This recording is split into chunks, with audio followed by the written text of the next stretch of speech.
Are you ready? Will you get your hand off my ball, okay? Your ball? Well, you just touched my ball. My little microphone ball thing. Oh, that, okay. What did you think I meant? I don't know. I was going to say you only have one. What do you mean I have any? Yeah, that would be kind of strange if you did. I wouldn't expect you to. The one bald girl. That would have really freaked me out and probably never would have dated you again. Okay, well, there's another story. Yeah, it's true. All right, let me know when you're ready. We're ready. Hi, this is Brian White. Welcome to Season 1, Episode 7 of Celebrity Soul Speak with Brian and Rene. Karen Carpenter. My wife Rene is a medium, and I've been a radio personality for over 50 years.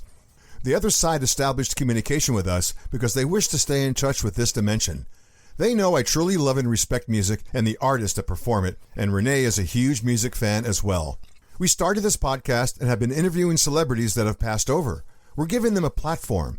They have a lot to say, and we're in contact and passing along their thoughts. Karen Carpenter, together with her brother Richard, formed the duo The Carpenters, with Karen on drums and vocals. They were the biggest selling group of the 70s, with no less than 10 of their singles becoming million sellers. Karen loved making music with her brother, but she longed to have a solo career. She resented the way she was treated by those around her, not giving her the respect that she deserved. Herb Alpert, head of A&M Records, allowed Karen to make a solo album in 1979. Simply titled Karen Carpenter, Herb refused to publish it, saying it wasn't the Carpenters. Karen was devastated. Karen developed an eating disorder that led to her passing in February 1983 at the age of 32. Her album was finally published in 1996. Brian, you have a special relationship with Karen. You take the wheel. Thanks. Hi, Karen. I've been thinking about you a lot lately. Really have. I just want to know one thing. Are you happy? Karen says, I'm so happy to be here, and thank you for just being interested in us relics. I'm happy. So happy in a way I was never happy when I was there. I'm so happy to have people think of me, remember me, and I'm so happy that you know who I was. I think that the little bits of me singing and writing are still inspiring people. I hope that's the truth anyway.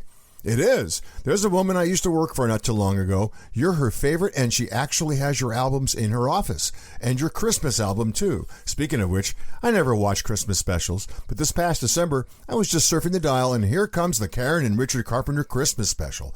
I watched it, and it just moved me. It was just so wonderful. You know, her voice still moves me. It's so rich and smooth. It just glides over your eardrums. Well, I got to tell you, Karen, the first song I remember from you guys was Ticket to Ride. And that's one of my favorite Beatles songs of all time. And when you guys did it, it was like, well, who's this? But then came Close to You, and the rest is history. And I got to tell you, I played all those songs all the time, all those years. And another one of my favorites from you is Yesterday Once More. You know, there are times when I'll just say, I'm in a Karen Carpenter mood, and I'll listen to 4 or 5 or 6 of your songs in a row and wonder, are you there with me when I'm doing that? Karen says, I'm always happy when somebody's listening and getting pleasure from my music. And I listen to you speaking about the music and talking about your memories of what you heard and how other people have enjoyed us. So yes, I am well aware of who you are and well aware of how you love the music, and it makes me so appreciative that you've handled our artistic output so carefully, so lovingly. It has made me such a fan of yours. I love listening to you and think that this project that everybody keeps talking about will be a fitting place, a place where respect, I think, is finally given to artists, and the artists can finally feel that their memories, that their legacies are not covered with the mud of how they lived or how they passed. Wow, another fan, Brian. And I love that she gets it. Without speaking to us, she already gets what we're doing. Well, there are people out there that think you're the greatest female vocalist of all time, and I'm one of them. Huh, better not say that too loudly. Janice is still listening, Karen says. Well, there's 2 different styles there. But Karen, you just have such a beautiful voice, and that's the thing you left us with. You may be gone, but your music will be here forever. Karen says, it makes me happy that you say that. I hope that it continues to make other people happy. I'm hoping that somebody will do something with the music, that they'll rearrange it, re-record it, do something, because some of those lyrics are so classic, and I would love to see another singer or another generation play it. Well, how do you feel about Hal playing the drums on your singles? And you play the drums on your album tracks, right? Karen says, that's exactly right. It's funny that you know so much. It's like you were there. Well, maybe I was. I don't know. Well, I'd be thrilled if I could help in any way, Karen says. I'm not sure that people still know who I am. Everyone knows who you are. You're still popular, Karen. Well, I've been gone for a very, very long time. It seems that the music that's popular now is not the music that I was interested in, although I seem to be pretty big at weddings still. Well, here's how it works in life, and you know this from having lived here. Everything circles around. Right now there's a certain genre of music that's playing. But you know, Karen, in so many years, who knows how many of your songs will be played again? It may be played differently than how you play them, but your songs will be perfect. Your songs are pertinent, and they will be played again. You know, recently I was programming what you call a soft adult contemporary station.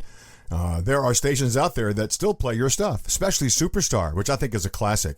I like the way it was written. Didn't Leon Russell write that? Karen says, yes, and I'll tell you a secret. I've been singing it with my friend Luther. That's right. Luther did a version of it too. Absolutely. Yes, and Karen says, and so we are singing it together. We do on that and a couple of others. Oh man, I'd love to hear that. It's a shame that there isn't some way that we can hear you guys on that side performing, because we know that you are. And gosh, I'd love to hear some of that stuff you guys are doing.